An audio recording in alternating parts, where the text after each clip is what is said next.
SSC 24 ব্যাচের ছেলেমেয়েরা, তোমাদেরকে ইংরেজি গ্রামার থেকে একটা প্রশ্ন করি, দেখো যে তোমরা এই প্রশ্নটার উত্তর দিতে পারো কিনা।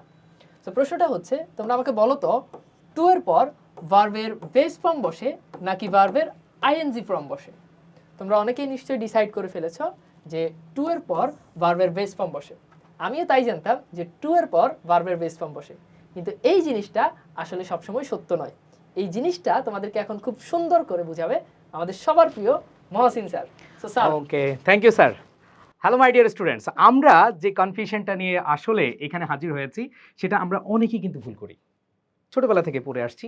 সেটা হচ্ছে টুর পরে ভার্বের বেস ফর্ম, টুর পরে ভার্বের বেস ফর্ম। কিন্তু না, কিছু কিছু ফ্রেজ আছে যেই ফ্রেজগুলো থাকলে আমরা সেখানে বেস ফর্ম না বসিয়ে আমরা কি করি, ভার্ব প্লাস আইএনজি ফর্ম বসাই। যেমন এখানে একটু যদি খেয়াল করি, with a view to, with an eye to, look forward to, প্রত্যেকটার সাথে কিন্তু টু আছে। সো যারা এই বিষয়টা ক্লিয়ার না তারা কিন্তু অ্যান্সার কি করবে, তারা কিন্তু ভার্বের বেস ফর্ম বসাবে। বাট আমার বিশ্বাস যারা এই ভিডিওটি দেখছো তোমরা অবশ্যই ভার্বের বেস ফর্ম না বসিয়ে ভার্বের আইএনজি ফর্ম বসিয়ে দিবে। ওকে, সো তোমাদের বিগত সালের যদি প্রশ্ন দেখো, বোর্ড কোয়েশ্চেনগুলো দেখো, এখানে কিন্তু এই ধরনের প্রশ্ন আসছে। সো তোমরা একটু অ্যান্সার করে ফেলো, আমার বিশ্বাস তোমরা সবাই সঠিক উত্তরটা দিবে। He came here with a view to meet oblique meeting you. So আমরা অবশ্যই মিট দিব না, কি দিব, মিটিং দিব।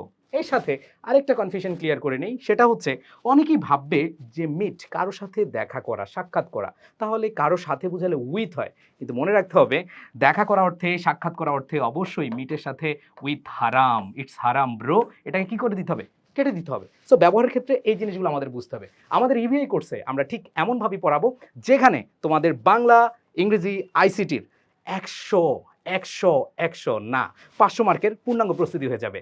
দেখা হচ্ছে ইভিআই কোর্সে। যারা এই কোর্সে এনরোল করতে চাও তারা অবশ্যই আমাদের যে ওয়েবসাইট আছে সেই ওয়েবসাইটের লিঙ্ক দেওয়া আছে কমেন্টে, সেখানে গিয়ে ভর্তি হতে পারো। আর যে নাম্বার দেওয়া আছে সেখানে গিয়েও কল করেও ভর্তি হতে পারো।